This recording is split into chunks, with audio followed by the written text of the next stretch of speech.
12th class history lesson number 4 thinkers beliefs and building topic 11th topic last topic। तो आज हम क्या पढ़ेंगे? Can we see everything.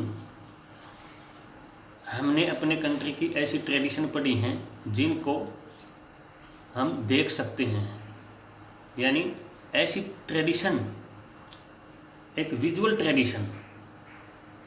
तो ट्रेडिशन कौन सी हैं? हम ये कह सकते हैं जिनको हम बुद्ध से जोड़ सकते हैं, जिनको हम ब्रिक्स या स्टोन से बनी हुई देख सकते हैं। स्ट्रक्चर ऐसे जो है ना, बिल्डिंग कौन सी हैं? ऐसी बिल्डिंग जो हैं वो जिसको हम बोल सकते हैं ऐसी ट्रेडिशन से रिलेटेड जो चीज़ें कौन सी हैं? स्कल्पचर हैं, आर्किटेक्चर हैं, पेंटिंग हैं। ये टाइम के साथ जो है ना बहुत सारी ये चीज़ें, यानी स्कल्पचर, आर्किटेक्चर, ये पेंटिंग नष्ट हो गई, लेकिन जो बच गई वो आज हमारे सामने है। इन स्कल्पचर, इन आर्किटेक्चर, इन पेंटिंग को बनाने वाले जो थे आर्टिसंस जो थे, जो मेसन थे, जो स्कल्पटर थे, उन्होंने इसको कैसे बनाया, किसके ऑर्डर से बनाया, ये सब कुछ हमें नहीं पता। बट जो लोग इनको देखते थे, इनकी वर्शिप करते थे, उनके लिए इनका क्या महत्व था, ये सब कुछ हम आज देख सकते हैं, समझ सकते हैं। Next, grappling with the unfamiliar. एक जिन चीज़ों के बारे में हमें पता नहीं है, समझ नहीं है, उसको अनफेमिलियर, अनजान चीज़ों को हम समझने की कोशिश कैसे करते हैं। यहाँ पर इंडिया के अंदर जब 19th सेंचुरी में ब्रिटिशर जो स्कॉलर हैं वो जब यहाँ आए, तो यहाँ आकर के उन्होंने यहाँ के स्कल्पचर देखी, यानी गॉड और गॉडेसेस को देखा स्कल्पचर की फॉर्म में, तो वो इनकी इम्पोर्टेंस को समझ नहीं पाए।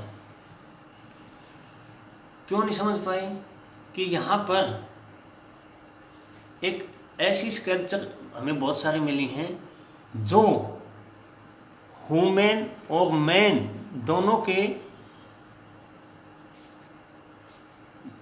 एक स्कल्पचर ह्यूमन की है, बट यहाँ मुँह जो है ना, मल्टी जो है ना माउथ, मल्टी जो है ना आर्म्स जो है ना किसके लगे हुए हैं? किसी दूसरी चीज़ के, यानी शरीर किसी का है, एनिमल का मुँह लगा हुआ है, एनिमल की बॉडी है, वहाँ मुँह जो है ना किसी ह्यूमन का लगा हुआ है। तो इन जो यहाँ पर स्कल्पचर शुरू में जब देखी यूरोपियन स्कॉलर ने, हिस्टोरियन ने, तो वो इनकी इम्पोर्टेंस को, इनकी महत्वता को नहीं समझ सके, और वो लोग इनसे एक तरह से हेट करने लगे, जेलसी होगी कि क्या है, क्योंकि वो समझ नहीं सके।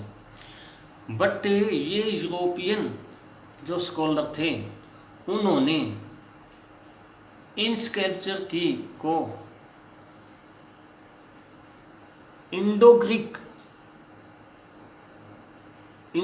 जो लोग थे, जो इंडिया के वेस्ट में पाकिस्तान और अफगानिस्तान के आसपास 2nd सेंचुरी BC के आसपास यहाँ पर रूल करते थे, वहाँ की स्कल्पचर से इनको कंपेयर किया। जैसे जिस स्टोन से हमारी वहाँ तक्षशिला और पेशावर में जो स्कल्पचर मिली है बुद्धिस्ट या बुद्धिस्टों की, उनको किसके साथ कंपेयर करते हैं? वो इंडो ग्रीक्स की जो स्कल्पचर हैं उनके साथ कंपेयर करते हैं। और उन्होंने, वो जो हिस्टोरियन हैं, वो जो स्कॉलर हैं, उन्होंने बहुत कुछ इनको किससे प्रभावित बताया है? इंडो ग्रीक स्कल्पचर हैं उनसे। हालांकि उन्होंने इनका जो स्टैंडर्ड है वो ग्रीक्स जो स्कल्पचर हैं उनसे नीचे माना है। तो इस तरह हिस्टोरियन, स्कॉलर किसी भी चीज़ को कोशिश करते हैं कि वो दूसरे के साथ कंपेयर करके उसका मीनिंग निकालें। नेक्स्ट क्या है देखो, if text and image do not match. ये कहता है यदि कोई भी रिटर्न में जो चीज़ है कोई भी जो है ना दूसरी चीज़ के साथ उसका मेल नहीं खाता हो।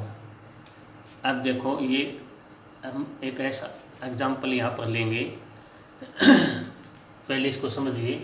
इफ टेक्स्ट एंड इमेज, भाई जो चीज़ें हमें किताबों में टेक्स्ट में स्टोरी के फॉर्म में मिली हैं और जो इमेज हमें कोई एक्सप्रेशन में मिल गई तो उनको मैच जब वो नहीं करती, कभी कभी ऐसा भी होता है कि मैच नहीं कर पाती, तो ऐसा एग्जाम्पल यहाँ पर आर्ट हिस्टोरियन ने उठाया है, यहाँ पर कुछ स्कॉलर ने उठाया है जो जिसमें कंट्रोवर्सी है, जिसमें दोनों में आपस में सही तरीके से मैच नहीं कर पाती। अब क्योंकि कोई भी स्कल्पचर मिलती है तो मान लो कि हमने एक आर्किटेक्चर मिल गया, एक बिल्डिंग मिल गई सांची की, सांची स्तूपा, तो सांची स्तूप केवल हम बिल्डिंग से ही सब कुछ नहीं निकालेंगे, वहाँ उस बिल्डिंग के आसपास के एरिया में वो टेक्स्ट में किसी भी बुक में हमें उसके बारे में लिखा मिलेगा तो हम ये समझ पाएंगे कि ये सांची का स्तूप जब लिटरेचर से, टेक्सचुअल लिटरेचर से कंपेयर करेंगे तो हम उसके जो है ना लास्ट मीनिंग को समझ पाएंगे एनालिसिस करने के बाद कि इसकी क्या इम्पोर्टेंस रही होगी। तो यहाँ पर क्या है, यहाँ पर महाबलीपुरम के अंदर तमिलनाडु में एक जगह है महाबलीपुरम। महाबलीपुरम के अंदर एक हमें स्टोन पर एक ऐसी स्कल्पचर मिली हैं जो खोद करके इनग्रो करके पूरी एक स्टोरी को जो है ना यहाँ पर छाप दिया गया है। तो वो स्टोरीज क्या है आप ये समझो। ये देखिए यहाँ पर ये स्टोन के ऊपर जो है ना इनग्रो करके ये स्कल्पचर बनाई गई हैं।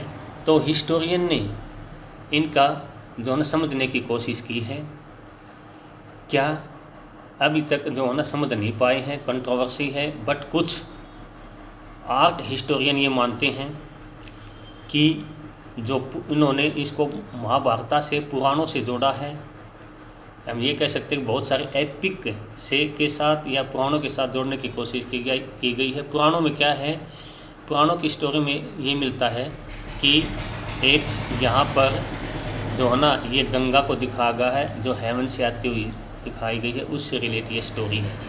बट बहुत सारे हिस्टोरियन ये मानते हैं कि महाभारत के युद्ध के टाइम जब अर्जुन को कुछ आर्म्स की रिक्वायर थी तो वो यहाँ पर पेनिस करते हुए दिखाए गए हैं, तपस्या करते हुए दिखाए गए हैं। यहाँ पर उसके चारों तरफ जो है ना एसेटिक यानी साधु दिखाए गए हैं जो उनकी मनोकामना को पूरा करते हैं। यानी कहीं ना कहीं इसका बहुत अच्छे से जो है ना मिलाप नहीं हो पाया है। तो इस तरह क्या है, if text and image do not match, जब मैच नहीं करता पूरी तरह से तो इस तरह की प्रॉब्लम्स भी सामने आती हैं। तो अपना आज फर्स्ट जो बुक है वो कंप्लीट हुई।